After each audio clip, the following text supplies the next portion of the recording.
Sveiki gerbimieji, pagaliau tai įvyko. Šiandieną aš turiu savo rankose savo naująją knygą Diena, kai ateis pabaiga. Taip, tai yra išties pirmojo Lietuvos literatūros istorijoje karinio trilerio Diena, kai jie ateis tęsinys, Diena, kai jie ateis pabaiga.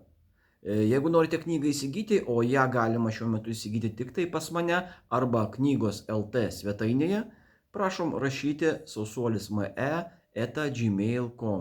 Elektroninis paštas sausuolisme@gmail.com ir ši knyga atkeliaus pas jūs. Na, o ką joje rasite? Rasite kaip visada daug meilės ir daug veiksmo. Su orlaiviais, tankais, specialių operacijų pajėgomis, Lietuvos šauliais, taip pat branduoliniais ginklais. sausuolis.me@gmail.com ir Diena, kai ateis pabaiga.